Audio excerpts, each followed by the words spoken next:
चलिए आज महाभारत के उस किरदार की बात करते हैं जिसके एक फैसले ने पूरे इतिहास का रुख मोड़ दिया। हम बात कर रहे हैं द्रौपदी की, जिनकी कहानी आज भी हमें बहुत कुछ सिखाती है। बस यही वो शब्द थे। चौसर के खेल में बोले गए इन शब्दों से ही महाभारत की सबसे बड़ी तबाही की शुरुआत हुई। जरा सोचिए, भरी सभा में एक महारानी का ऐसा अपमान। ये सिर्फ एक बेइज्जती नहीं थी, ये वो चिंगारी थी जिसने पूरे कुरु वंश में आग लगा दी। तो सवाल ये उठता है कि आखिर कुरु वंश की सबसे सम्मानित रानी के साथ ऐसा हुआ क्यों? इसका जवाब ना उनके जन्म की कहानी में ही छिपा है। एक ऐसा जन्म जो हुआ ही बदला लेने के लिए था। द्रौपदी का जन्म देखे किसी आम राजकुमारी की तरह नहीं हुआ था।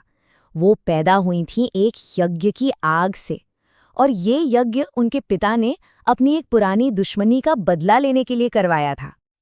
असल में राजा द्रुपद एक ऐसा बेटा चाहते थे जो उनके दुश्मन द्रोणाचार्य को हरा सके, लेकिन किस्मत को कुछ और ही मंजूर था। उस यज्ञ की आग से बेटे की जगह एक बेटी निकली, एक ऐसी बेटी जो इतिहास बदलने वाली थी। और उनके जन्म के साथ ही एक भविष्यवाणी भी हुई कि ये लड़की कई क्षत्रियों के विनाश का कारण बनेगी। और देखिए, वो भविष्यवाणी सच होने में ज्यादा देर नहीं लगी। सालों बाद द्रौपदी के स्वयंवर में एक ऐसी घटना घटी जिसने उस विनाश की नींव रख दी। उनके स्वयंवर की शर्त भी कोई मामूली नहीं थी, बहुत ही मुश्किल। पानी में मछली की परछाई देखकर ऊपर घूम रही असली मछली की आंख में निशाना लगाना था। मतलब ये काम सिर्फ और सिर्फ उस जमाने का सबसे बड़ा धनुर्धर ही कर सकता था, और द्रुपद को यकीन था कि वो अर्जुन ही होंगे। लेकिन तभी एक और महान योद्धा कर्ण इस चुनौती के लिए आगे आए, और जैसे ही वो अपना निशाना साधने वाले थे, द्रौपदी ने उन्हें रोक दिया। द्रौपदी ने भरी सभा में कह दिया कि वो एक सूत पुत्र से विवाह नहीं करेंगी। ये उस जमाने में एक बहुत बड़ा अपमान था। कर्ण का दिल तो टूटा ही, पर वो गुस्से और बेइज्जती की आग में जलते हुए सभा छोड़कर चले गए।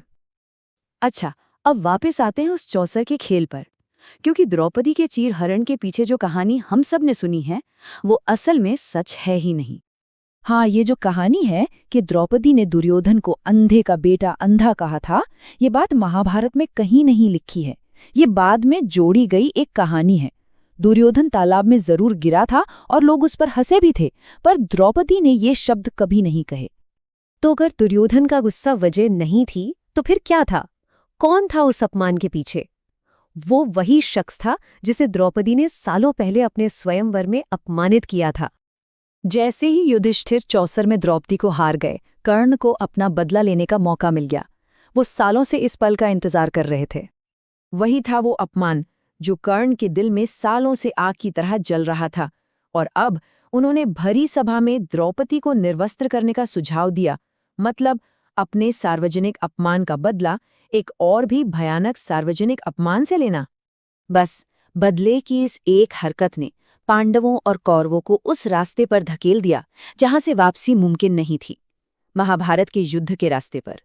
जब पांडव वनवास के बाद शांति की सोच रहे थे, तब द्रौपदी ही थीं जिन्होंने उन्हें अपने कर्तव्य की याद दिलाई। उन्होंने कहा कि ये सिर्फ उनके अपमान का बदला नहीं है, ये धर्म और न्याय की लड़ाई है, और उनकी इसी जिद ने युद्ध को तय कर दिया। तो देखिए, उनके जन्म के साथ हुई भविष्यवाणी आखिर सच हो ही गई। उनका प्रभाव सिर्फ युद्ध तक ही सीमित नहीं था, बल्कि युद्ध के बाद भी जब युधिष्ठिर शोक में थे तो द्रौपदी ने ही उन्हें राजपाट संभालने के लिए मनाया। पांडवों के शासन को भी उन्होंने ही सुरक्षित किया। तो द्रौपदी सिर्फ पांडवों की पत्नी नहीं थी, वो एक तरह से वो धुरी थी जिसके चारों ओर पांडवों का कर्तव्य और भाग्य घूमता रहा। तो सवाल ये उठता है कि द्रौपदी किस्मत के हाथों की कठपुतली थीं या फिर वो खुद अपनी और दूसरों की किस्मत लिख रही थीं। उनकी कहानी हमें ये सोचने पर मजबूर करती है कि इतिहास के बड़े किरदारों को सिर्फ अच्छे या बुरे के चश्मे से नहीं देखा जा सकता।